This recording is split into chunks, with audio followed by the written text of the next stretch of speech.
Hayes Cummings was supposed to be here tonight, and just very last minute wasn't able to make it. And Dana Bryant just stepped up. He told us like yesterday or day before yesterday that he would be able to do that, which is great.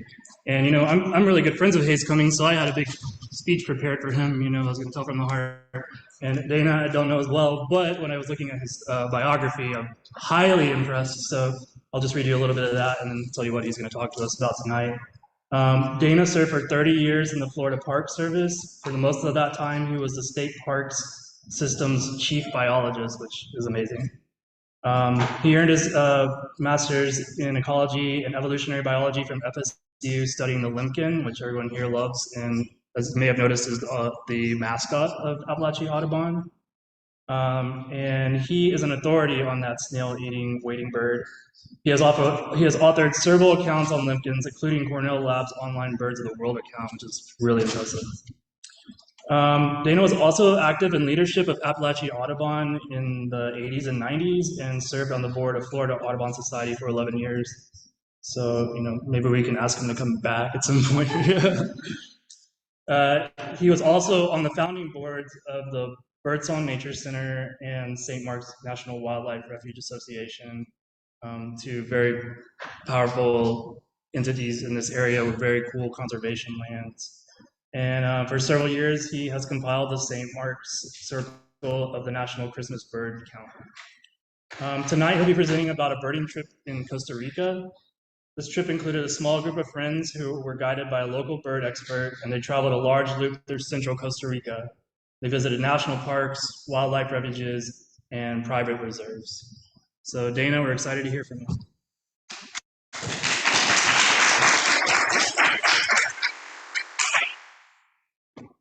Thank you.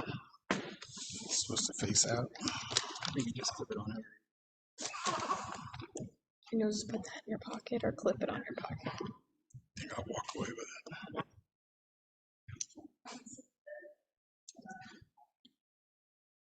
It's a tight clip.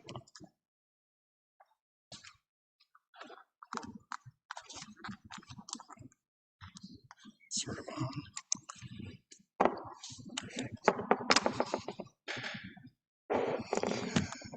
Thank you, Ben. It's a pleasure to be here tonight.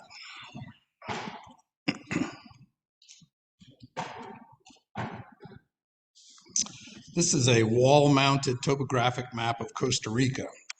Note that it is bordered by Nicaragua on the north. You can see this red line here.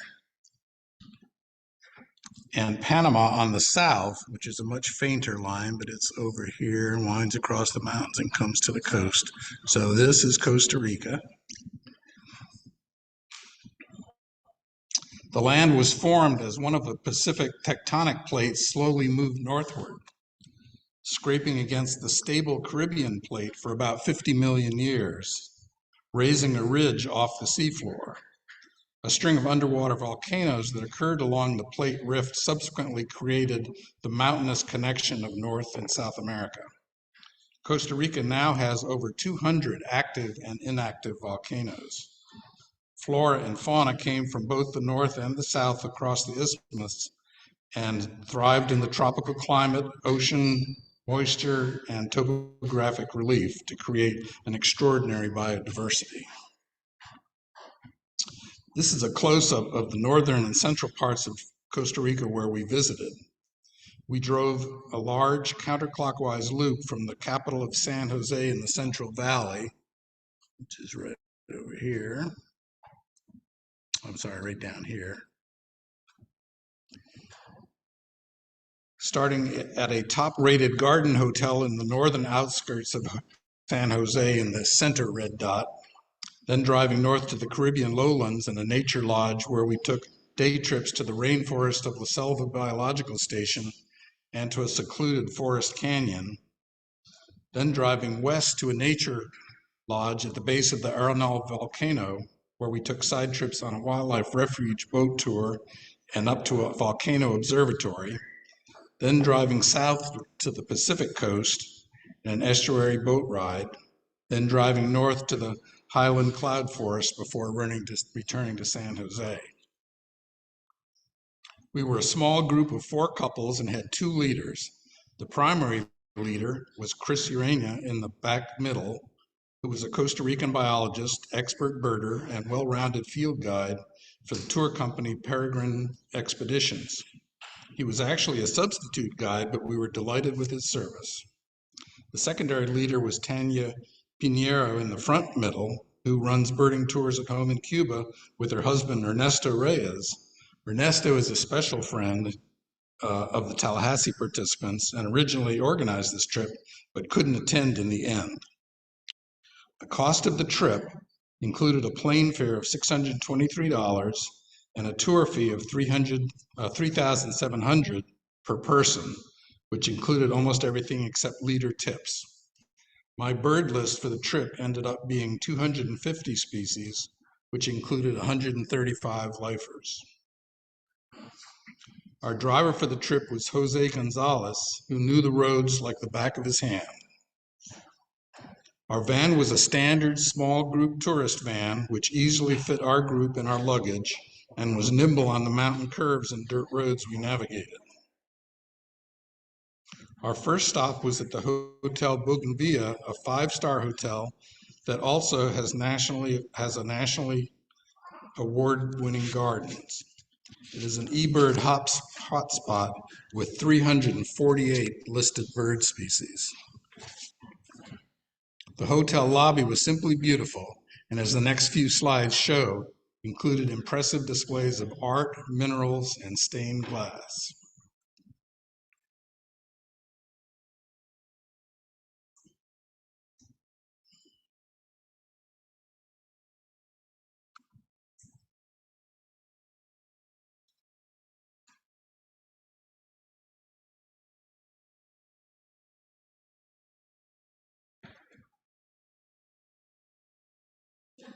This is the dining room. We typically gathered up for very early morning and late afternoon bird walks before and after our scheduled day trips. The hotel grounds were delightful and productive. This is a Lessons mott and a crimson-fronted parakeet, a rufous-naped wren, and a Hoffman's woodpecker. On our first morning, we drove north out of the Central Valley and up over the Continental Divide to the Caribbean slope of the Central Volcano Range. Our first stop on the way was a private rainforest nature reserve called the Nectar and Pollen Reserve. The reserve was established by a naturalist guide who for many years planted fruiting trees and flowering bushes on part of his uncle's farm. eBird lists 311 species for the site. As with most of the birding spots we visited, there were fruit feeders and hummingbird feeders that brought the birds out into the open, designed to be close enough for good photographic opportunities. This is a green honey creeper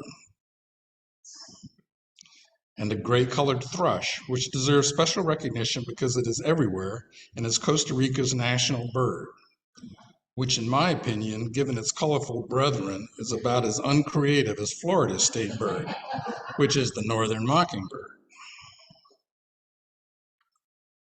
We also saw the tropical kingbird and a blue-gray tanager and a crowned wood nymph. There are 52 species of hummingbirds in Costa Rica, which is impressive, but not the most. Ecuador has 132 species of hummingbirds. This is a female snowcap, which is a target bird for the Nectar and Pollen Reserve. Unfortunately, no male with the snow-white cap came close enough for a photo while we were there. This is a palm tanager and a cinnamon woodpecker and a black cheek woodpecker. Costa Rica has 16 woodpecker species. This is a squirrel cuckoo. Louder, please. Louder?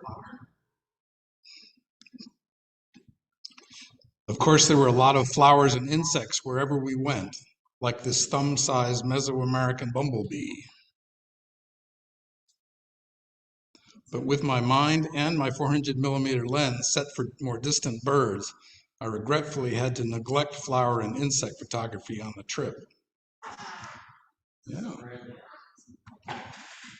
Leaving the Nectar and Pollen Reserve, we stopped at a typical roadside open-air buffet restaurant, all of which were quite good.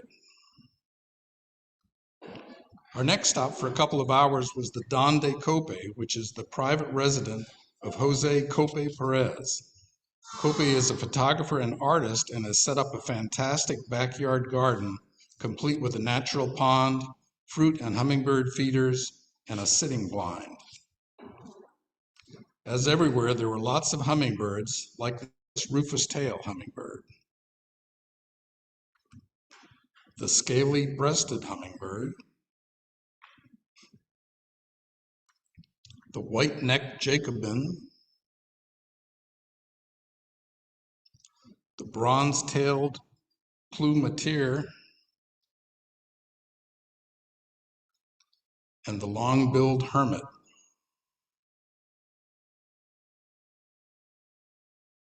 Most tanagers are strikingly colorful, like this scarlet rump tanager. Tanagers are the second largest bird family, and Costa Rica has more than 50 species.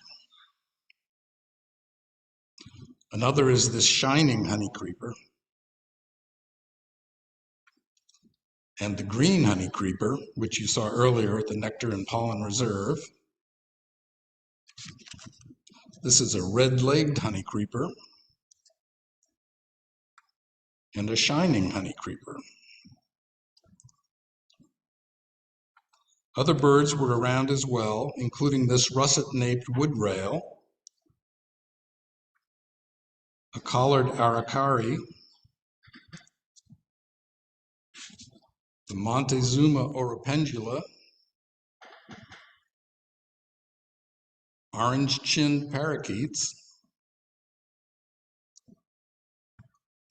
the great kiskadee,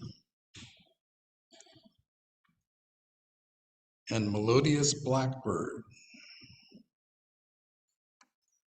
and pale-vented pigeons, and even yellow-throated toucans out on the street as we were leaving.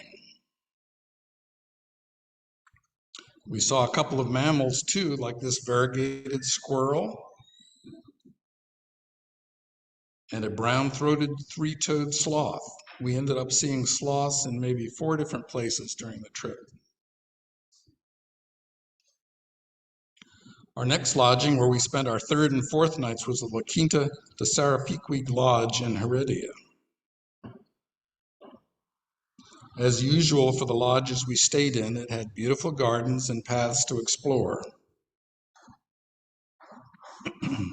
After dinner, I pulled out my headlamp, which we had been advised to bring, and went wandering along the boardwalks between the cabins where we were staying.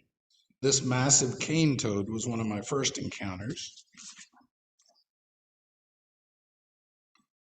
Over a tiny pond by the boardwalk, I saw this red-eyed tree frog. Focusing in the dark was a challenge, but I took several flash photos. Some call this the gaudy tree frog for good reason.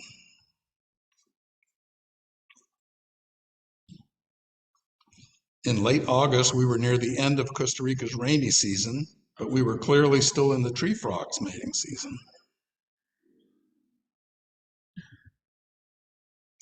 The next morning, we were up very early for a bird walk, and the table had already been set for the birds, including the national bird. Gray-headed chachalacas lined up overhead for their turn. This is a social flycatcher. Its color patterns are very similar to the great kiskadee, but it is slightly smaller with a distinctly smaller bill. We also saw a distant keel-billed toucan that morning. Our day trip destination was Laselva Biological Station, indicated by the black dot in the upper center of the kiosk map. Laselva, in white letters in the very center of the map, maintains about 6 square miles of old growth and wet lowland tropical forest, and it abuts upslope a 180 square mile national park. This wide forested corridor that connects Laselva at 115 feet above sea level to the Barva volcano at 9,500 feet is one of the best preserved elevational gradients in the tropics. The species richness at Laselva is outstanding, with more than 2,000 species of plants, 125 species of mammals, including 72 bats, 740 species of birds, 48 species of amphibians, 87 of reptiles, and tens of thousands of insects, arachnids, and other arthropods. We were led by the Laselva naturalist and walked over Long River Footbridge and out a long boardwalk into the old growth forest. Trying to pick the camouflage wildlife out of the foliage of a rainforest is a challenge. But this plumed basilisk certainly saw us.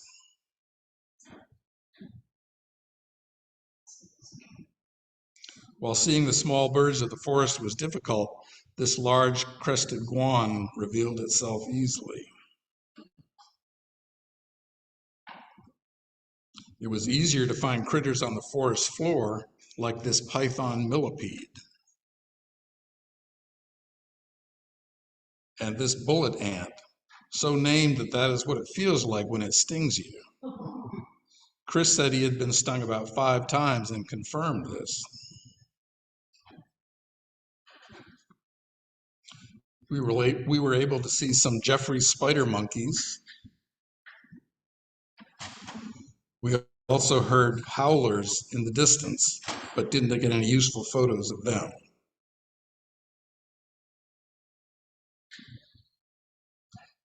We did get close to a couple of strawberry poison dart frogs, also called blue jean poison dart frogs,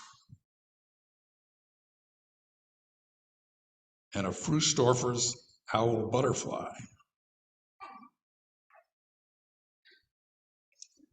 And a Central American whiptail.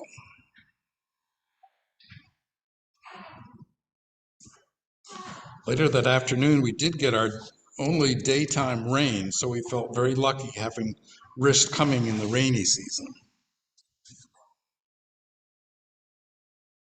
Back at the lodge that night, I went out again to check on my old friends and to meet some new ones, like this tiny tink frog and Savage's fin-toed frog and a vine sphinx moth and a leafy sphinx moth. The next morning, we drove on an almost deserted road through a mid-elevation forest canyon known as a birding hotspot. We passed several mountain torrents and naturally saw the small torrent flycatcher. Many eyes yield many birds.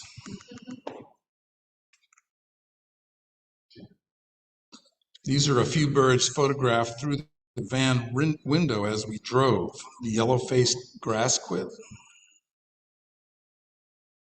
the blue and white swallow, the groove-bill ani, and the rufous-collared sparrow. We stopped for lunch at another one of those open-air road cafes. This is their large back deck with fruit and hummingbird feeders. We're in the clouds, so those are not window screens. Speaking of screens, I don't think I saw a single mosquito on the entire trip, which surprised me.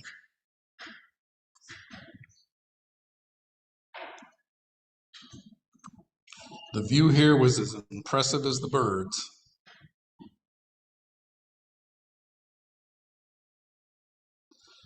This violet saberwing was almost too close to focus.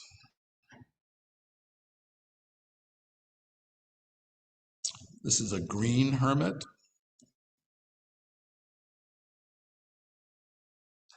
And a green-crowned brilliant. I love these hummingbird names. And a black-bellied hummingbird.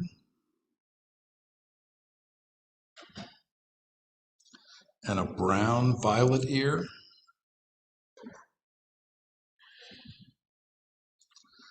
A silver-throated tanager joined the group, as did a prong-billed barbet.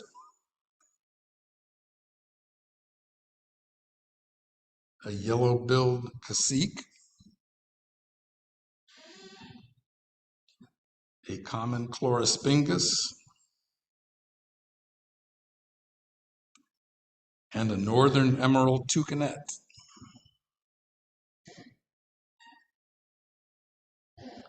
And of course, we ate our late breakfast too, which was why we were stopping.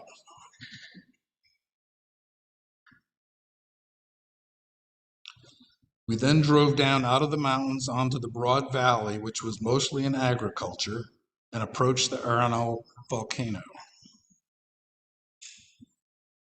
In the towns along the way, shops were usually open air like the restaurants, and roadside vendors were common. We stopped at the Don Juan Educational Farm along the way, where Chris shared his expertise in agriculture. Of course, there were some birds too, like this olive-back euphonium. To get the kids interested in agriculture, you might as well get them digging in the dirt. I like this setup. And of course, we ate again.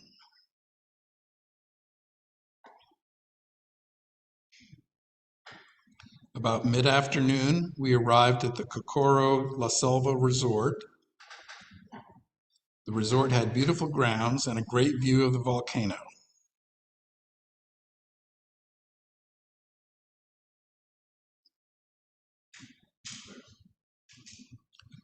A couple of new birds that afternoon included the ruddy ground dove and the gray hawk. A yellow-spotted night lizard was enjoying our shower stall when we arrived.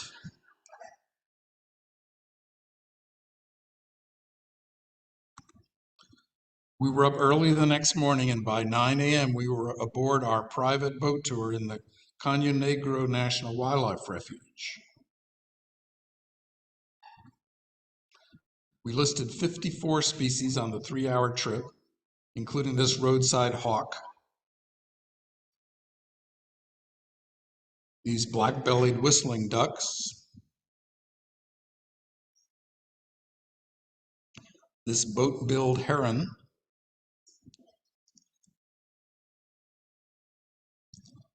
a black-collared hawk,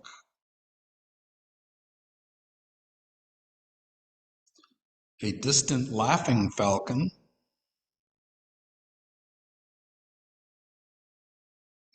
a Pacific screech owl,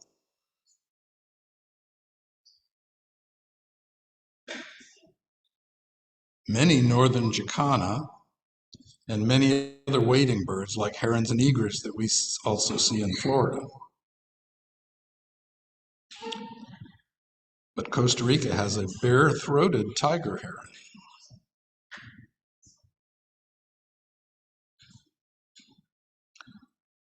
We also saw smaller birds like a yellow-bellied alania and a yellow tyrannulet.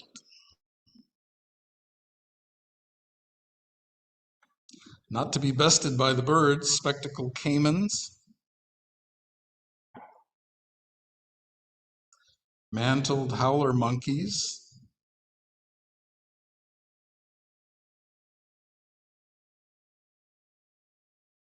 and even proboscis bats showed themselves to us.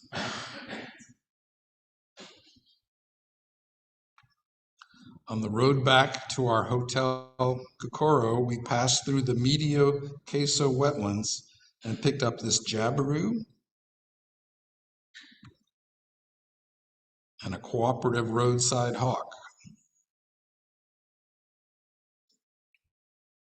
Back at the lodge that evening, I caught a common paraki in the flash.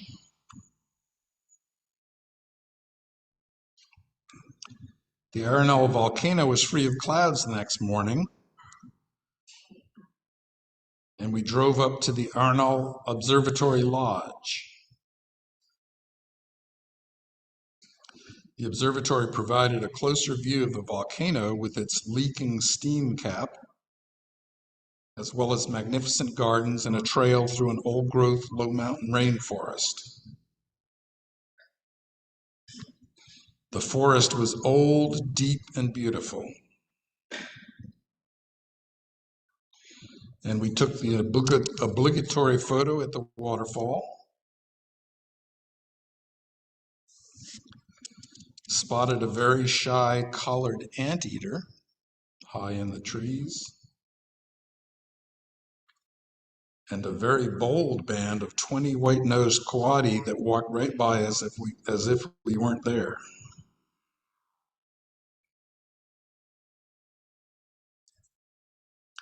Back out in the gardens, we added a pale-billed woodpecker,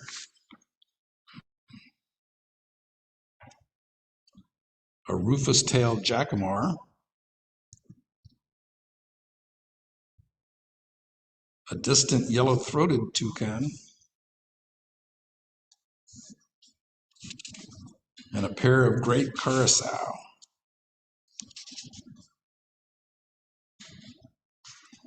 The next morning, we departed from our lodge and headed down out of the uplands for the central Pacific coast. On the way, we stopped at an eBird hotspot called San Luis Canopy, which is just a small roadside building with a back deck built out into the dense rainforest.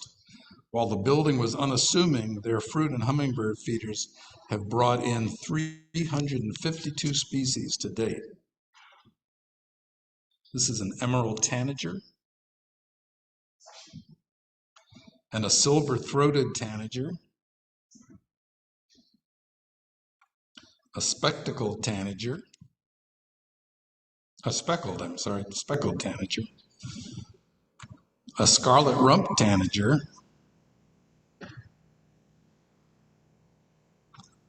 a tawny-capped euphonia, a buff-throated saltator, a green honey creeper, a crimson collared tanager,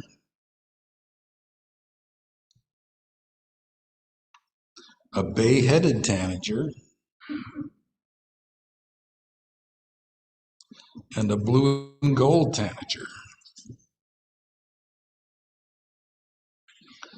Our next stop was midday down near the coast for a boat trip on the Turcolas River in the Carara National Park. This was our host of the trip, the American crocodile. They pretty much do whatever they want.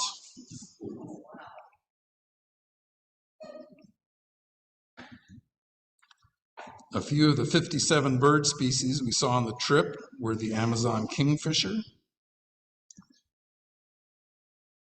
a distant common blackhawk, mangrove swallows, a double-striped thick-knee,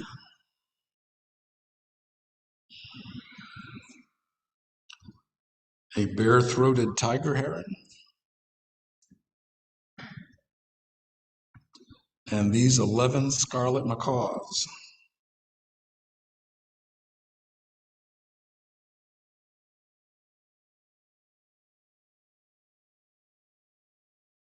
Quite a bird.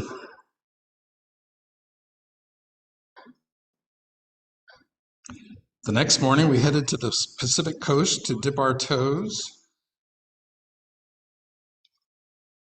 and take our obligatory beach photo.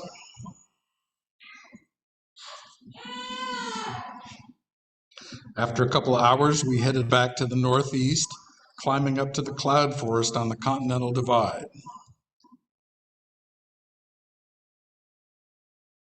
We drove all the way up above the tree line to 10,000 feet in Las Quetzales National Park.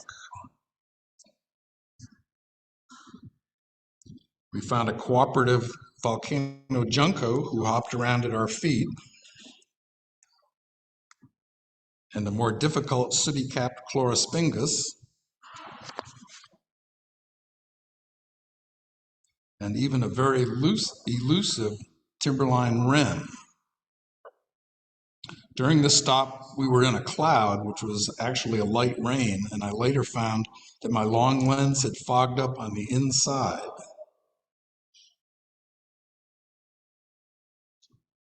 Dropping down into the Savegre Valley, we stopped at another eBird hotspot at Miriams Restaurant, which has recorded 180 bird species from its back deck. After noticing that all the birds I was photographing were in a deep fog, I gave myself a timeout and put my camera on top of the van engine between the front seats to hopefully dry it out. And luckily, that worked like a charm. There were many acorn woodpeckers and a sooty thrush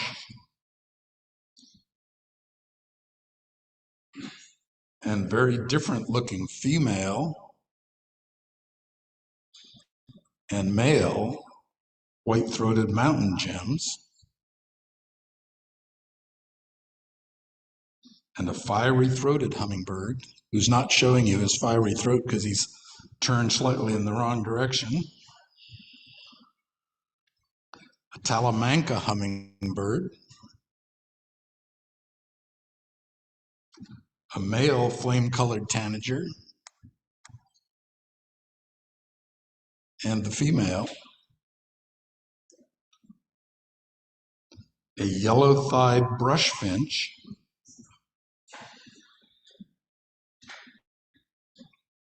and lastly, but arguably the best, the resplendent quetzal.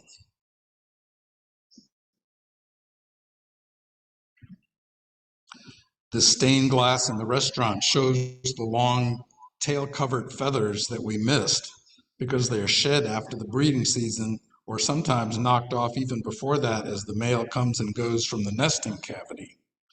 The tail streamers can be up to 40 inches long. We stayed that night at the Savegre Hotel. The next morning, we hiked a 2-mile trail through an old-growth forest above the lodge.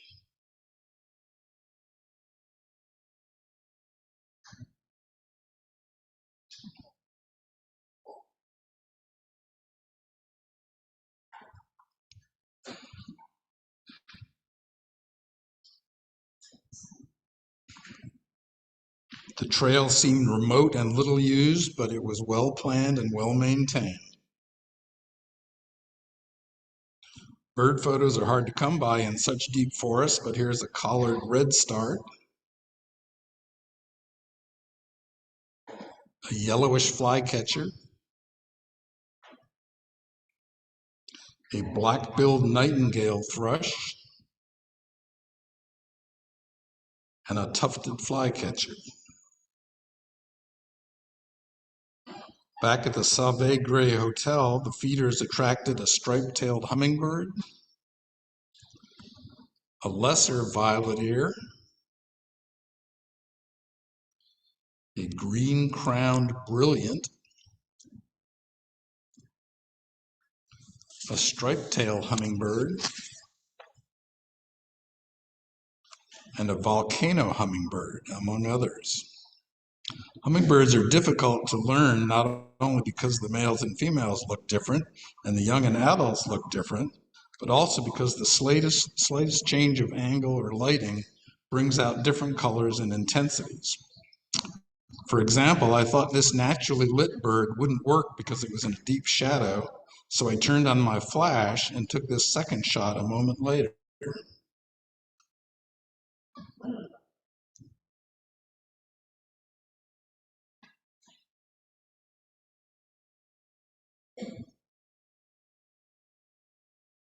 Also common around the hotel gardens were slaty flower piercers with their odd-shaped bill,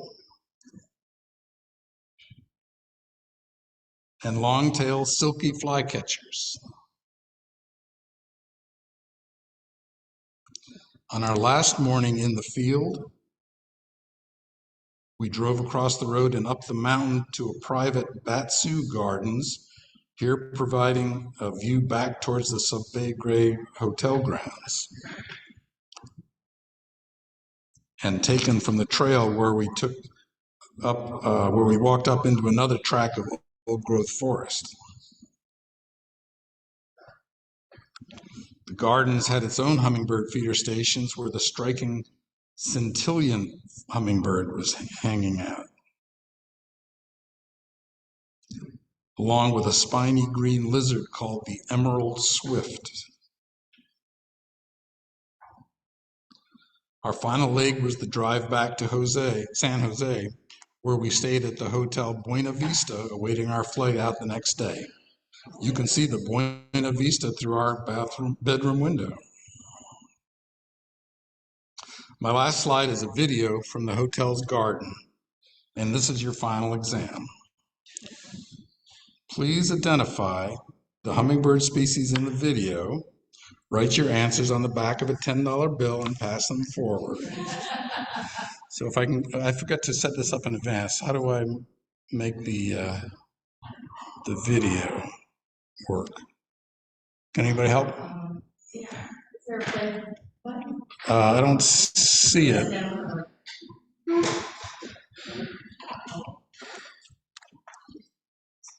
Let's see.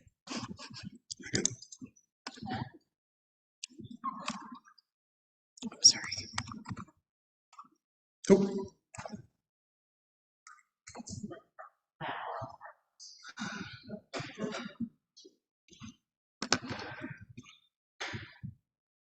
Okay, I know we started late, so I'm going to give you another chance, but get your pencils out. And there's a little bit of a sound. Can I play that too? Maybe not. Okay, all right, we're ready?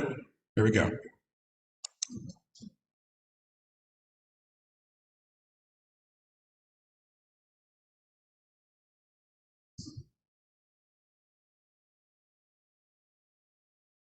Okay, pass your answers forward. And thank you very much for your attention.